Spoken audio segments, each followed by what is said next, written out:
ये एक आम बीएलओ का जीवन है। वो दिन में सैकड़ों लोगों से मिल रहे हैं, अपने जीवन का सबसे अधिक काम कर रहे हैं, घर को समय नहीं दे पा रहे, रिश्तेदारियों में नहीं जा पा रहे, फ़ोन 18-18 घंटे घनघनाता है, बीमारी में भी काम कर रहे हैं। मगर वोटर्स बात नहीं सुनते, अधिकारी शिकायत नहीं सुनते। पुरुष फॉर्म लेकर नौकरियों पर चले जाते हैं, महिलाएं पिता की जगह ससुर का नाम लिख देती हैं, बच्चे फॉर्म्स के साथ खिलवाड़ कर देते हैं, लोगों के नंबर नहीं लग रहे, पड़ोसी जानकारी नहीं दे रहे। और फिर आती हैं खबरें एसआईआर के बीच इस्तीफों, दुर्घटनाओं और मौतों की। एसआईआर यानी स्पेशल इंटेंसिव रिवीजन का दूसरा चरण शुरू हुए अभी 22 दिन ही बीते हैं, लेकिन मीडिया रिपोर्ट्स कहती हैं कि इन 22 दिनों में 6 राज्यों में कम से कम 15 बीएलओज़ की मौत हुई। ये सभी मौतें एसआईआर की प्रक्रिया के तनाव या दबाव की वजह से हुई।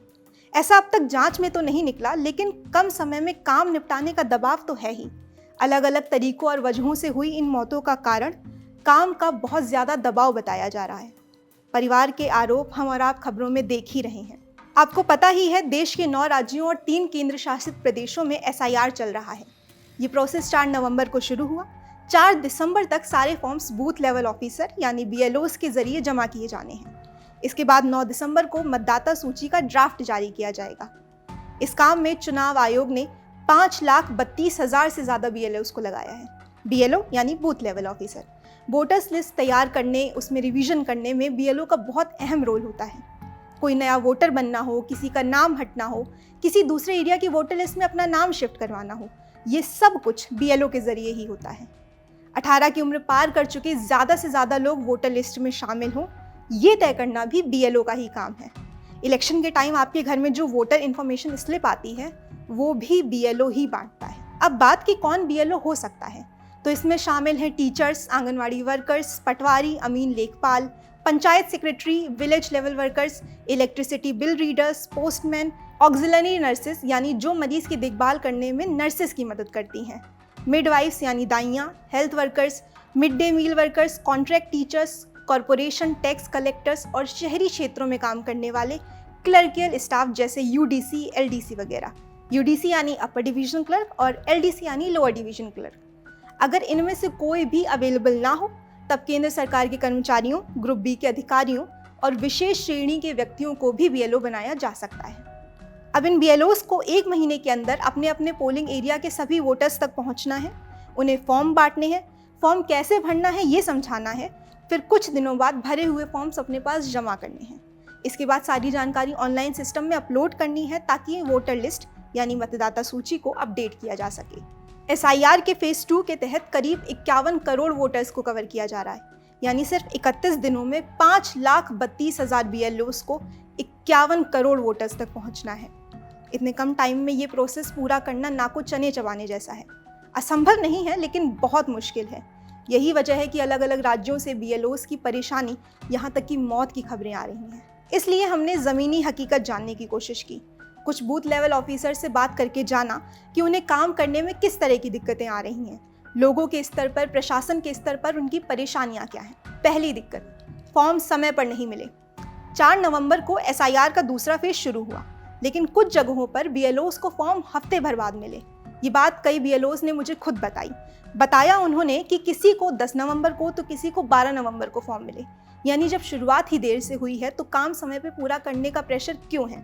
उन्हें कम टाइम में ज़्यादा काम करके देना होगा। दूसरी दिक्कत, हर वोटर तक पहुंचना मुश्किल। लोग सुबह जल्दी अपने ऑफिस या खेतों में काम करने चले जाते हैं। ऐसे में या तो उनके घर सुबह 7, साढ़े 7 तक पहुंचा जाए या फिर रात में। अगर दोपहर में जाओ तो कई बार दरवाज़ा ही नहीं खुलता।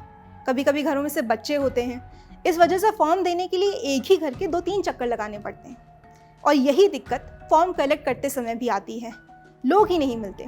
बीएलओज़ को बार बार एक ही घर में जाना पड़ता है। तीसरी दिक्कत, बाहर रहने वाले वोटर्स। कई वोटर अपना काम या पढ़ाई के लिए दूसरे राज्यों में चले गए हैं। सोसाइटीज़ में तो ये भी समस्या है कि कुछ लोग घूमने बाहर निकल गए। ऐसे में उनसे कांटेक्ट करने में परेशानी आती है। कुछ रिश्तेदार या पड़ोसी फ़ोन नंबर भी नहीं देते। बीएलओ को अकेले ही पता लगाना पड़ता है कि कौन घर में है, कौन बाहर। मान लीजिए एक गाँव में सैकड़ों वोटर्स हैं, बीएलओ को इन सब तक पहुँचना है। सोचिए ये कितना मुश्किल काम है। ट्रेनिंग सिर्फ बीएलओ को मिली है, उसके साथ जो सहायक लगाए गए हैं उन्हें कोई ट्रेनिंग नहीं दी गई है। सारी जिम्मेदारी सिर्फ बीएलओज़ के कंधों पर डाल दी गई है। इस वजह से उनकी तबीयत बिगड़ जाती है, कभी वो गश खाकर गिर जाते हैं, कभी उनका बीपी बढ़ जाता है। चौथी दिक्कत, लोग फॉर्म ही नहीं लेते या कहीं रख कर भूल जाते हैं। कई वोटर्स को डर है कि अगर उन्होंने फॉर्म ले लिया तो वोटर लिस्ट से उनका नाम कटने का चांस बढ़ जाएगा। वहीं कुछ लोग फॉर्म तो ले लेते हैं लेकिन फिर उसे घर में रख के कहीं भूल जाते हैं। दूसरी जगह से आकर नई जगह पर बसे कई लोग 2003 वाली जानकारी न खोज पाने के कारण फॉर्म ही नहीं भरते। ऐसा ही वो पुरानी जगह से नाम हटाने के लिए फॉर्म 7 भरने को कहे जाने पर भी करते हैं। BLOs को बार बार समझाना पड़ता है कि ये काम कितना ज़रूरी है और इस वजह से उनका काफ़ी समय बर्बाद होता है। वो फिज़िकली और मेंटली दोनों तरीके से थक जाते हैं। पांचवी दिक्कत, फॉर्म भरने में बहुत वक्त लगना। एक घर में फॉर्म भरने में 15 से 20 मिनट लगते हैं, कई बार उससे भी ज़्यादा। अब BLOs को हर दिन कई घर कवर करने हैं, फिर सारी जानकारी ऑनलाइन अपलोड करनी है। ज़्यादातर BLOs को आदेश दिया गया है कि वो एक दिन में 100 फॉर्म फीड करें, लेकिन इन दिक्कतों के बीच ये कैसे मुमकिन है? कई बार वोटर खुद ही फॉर्म के तीसरे कॉलम यानी जहां 2003 वाली जानकारी भरनी है उसे लेके कंफ्यूज हो जाते हैं। ये कंफ्यूजन सबसे ज़्यादा संबंधी का नाम वाले हिस्से में आती है। BLOs इसे बार बार बताते हैं लेकिन भरने वाले ही गलती कर बैठते हैं। छठवीं दिक्कत, स्थानीय नागरिक न होना। कई BLOs नए हैं या ट्रांसफ़र से आए हैं, वो अपने एरिया के लोगों को नहीं जानते, जो उनका पोलिंग एरिया है वहाँ के लोगों को। गांव या मोहल्ले में जान पहचान ना होने से उनके लिए काम और भी ज़्यादा मुश्किल बन गया है। सातवीं दिक्कत, सारी जवाबदेही सिर्फ BLO की। BLOs के साथ सहायक के तौर पे आंगनवाड़ी कार्यकर्ताओं को लगाया गया है। लेखपाल, पंचायत सचिव, प्रधान और बाकी कर्मचारी भी सहयोग कर रहे हैं, लेकिन उनके पास अपना बहुत काम है, उनकी कोई जवाबदेही भी नहीं है। निलंबर का डर सिर्फ BLO को दिखाया जाता है। कुछ एरियाज़ में कम वोटर हैं, कुछ में ज़्यादा। जहाँ ज़्यादा है वहाँ एक्स्ट्रा मदद नहीं मिलती, लेकिन रोज़ ये पूछा जाता है कि इतना टाइम क्यों लग रहा है। आठवीं दिक्कत, शादीशुदा महिलाओं के पेरेंट्स की जानकारी मिलना मुश्किल। कई शादीशुदा महिलाएं फॉर्म में अपने पिता के नाम की जगह अपने फादर इन लॉ यानी ससुर का नाम लिख रही हैं, और ऐसा बहुत लोगों के साथ हो रहा है। उनका पुराना रिकॉर्ड पता करना और फॉर्म में सही जानकारी भरना मुश्किल है। BLOs को उनके मायके से खुद ही जानकारी जुटानी पड़ रही है। कुछ महिलाओं को खुद अपनी डिटेल्स याद नहीं रहती, इस वजह से BLOs को काफ़ी दिक्कतों का सामना करना पड़ रहा है। नवी दिक्कत, ऑनलाइन फीडिंग में कठिनाई। फॉर्म ऑनलाइन अपलोड करना आसान नहीं है। कभी इंटरनेट धीमा होता है तो कभी सर्वर डाउन हो जाता है। कई BLOs इस वजह से फीडिंग में घंटों फंसे रहते हैं। कई ऐसे भी BLOs हैं जो टेक्नो फ्रेंडली नहीं है, यानी उन्हें टेक्नोलॉजी की बहुत ज़्यादा जानकारी नहीं है, इसलिए जिम्मेदारी भले एक व्यक्ति की हो, काम उनका पूरा परिवार करता है। 10वीं दिक्कत, खास महिला BLOs के साथ। ये समाज की सच्चाई है कि महिलाओं को घर और बाहर दोनों जगह काम करना पड़ता है। आपने अभी जो 9 दिक्कतें सुनी हैं, उनमें बच्चों की देखभाल करना, घर वालों के लिए खाना बनाना, अपने इन लॉज का ख्याल रखना, पीरियड्स क्रैम्प सहते हुए काम करना भी जोड़ लीजिए। अच्छा, कुछ BLOs ऐसे हैं जो ग्राम पंचायत और विधानसभा दोनों में BLO हैं। वे पूछते हैं, BLO का ही काम करते रहेंगे तो अपना मूल काम यानी बच्चों को पढ़ाना वो कब करेंगे? BLOs ने हमें सिर्फ चुनौतियाँ ही नहीं बताईं, चुनाव आयोग को उन्होंने एक सुझाव भी दिया।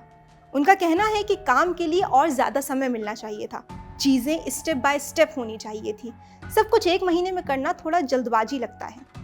इसके बाद भी BLOs अपने काम में लगे हुए हैं, ट्रिक्स इस्तेमाल कर रहे हैं, सोसाइटी और गांवों के WhatsApp ग्रुप्स में ऐड हो कर काम करा रहे हैं, बार बार पूछे जाने वाले सवालों के जवाब खुद ही YouTube चैनल पर वीडियो डाल कर दे रहे हैं, वोटर्स को WhatsApp पर यही वीडियो फॉरवर्ड कर रहे हैं और कह रहे हैं कि आराम से फॉर्म भरिए।